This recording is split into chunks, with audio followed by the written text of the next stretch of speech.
Bom, vou apresentar o meu trabalho de arte sobre o modernismo brasileiro. O modernismo brasileiro ele teve início no início do século XX, e esse período ele foi marcado por um grande progresso, tanto técnico como industrial. Bom, nessa mesma época estava tendo o cultivo do café, e o cultivo do café teve muito sucesso aqui no Brasil e trouxe muitas fábricas e indústrias para dentro do Brasil. O Brasil cresceu tanto industrialmente como economicamente e demograficamente. Durante 8 anos, a população do Brasil cresceu 1 milhão nessa época. Nessa mesma época também estava tendo uma nova classe média que estava em ascensão. Os artistas também estavam sob uma grande influência francesa, uma influência da Belle Époque. Nesse período também, a maioria dos jovens artistas, eles viviam esperando sobre uma nova arte, que ela não fosse ultrapassada e que ela estivesse adequada aos novos tempos. Além disso, nessa arte, também tinha uma necessidade do tal do nacionalismo, honrando as raízes brasileiras. Bom, esse período ele contou com um grande destaque em 4 artistas. O primeiro artista que eu vou falar é o Oswald de Andrade, que era um artista nacionalista, que ele se mostrou bastante influenciado pelo movimento futurista e ele debatia principalmente sobre o papel da literatura na sociedade. Outro artista que eu vou falar é o Lazar Segal, que ficou bem conhecido pela sua exposição de desenhos, que foi um dos precursores da arte moderna aqui no Brasil. E ele também possibilitou o primeiro contato entre o brasileiro com o expressionismo, principalmente o expressionismo alemão. Outro artista que eu vou falar é a Anita Malfatti, que ficou muito conhecida aí perto de 1917. Ela apresentou uns trabalhos com grande influência fauvista e esses trabalhos que ela apresentou criou uma grande polêmica entre conservadores e ela também foi responsável por motivar a maioria dos jovens a produzir arte moderna no Brasil. O último artista que eu vou falar é o Victor Brecheret, que ele se destacou principalmente porque ele fazia esculturas e essas esculturas ela tinha muita influência moderna. Agora eu vou falar um pouco sobre a Semana da Arte Moderna, de 1922. Bom, ela aconteceu no dia 13, no dia 15 e no dia 17 de fevereiro de 1922 e aconteceu no Teatro Municipal de São Paulo. Esse evento ele foi inspirado na Semana de Deauville e tinha como objetivo de pregar a renovação da arte e a temática nativista. Bom, apesar do nome ser Semana da Arte Moderna, esse evento durou apenas 3 dias e cada dia teve seu próprio tema.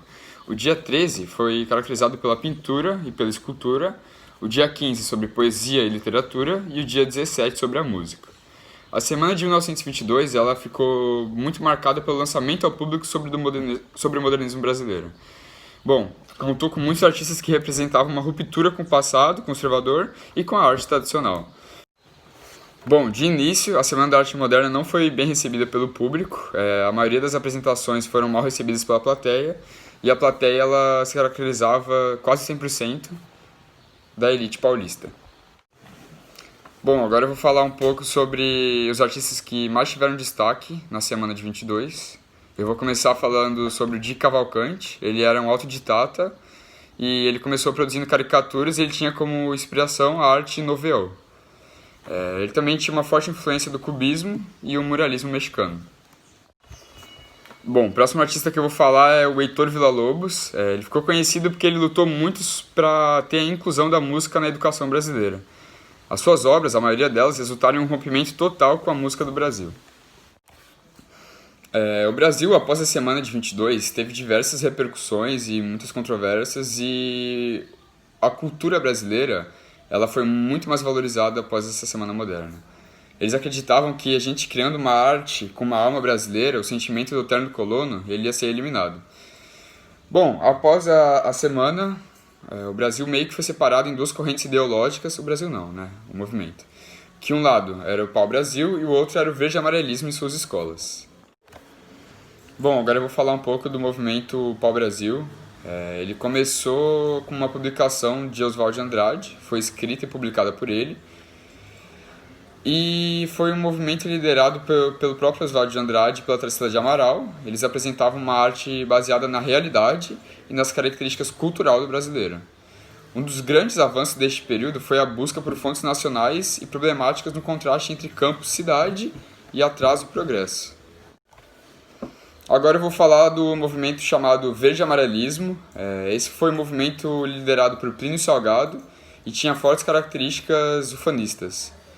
Bom, se destacava esse movimento porque tinha um ideal contrário ao do pau-brasil, que era conhecido como nacionalismo afrancesado, com influências de estrangeiro. Bom, esse movimento verde-amarelismo, ele tinha uma ideia contrária ao pau-brasil, logo mostrava o Brasil com suas próprias características puras e primitivas, sem influência estrangeira. Bom, nesse movimento também foi sugerido que tupi fosse a língua nacional do país Brasil.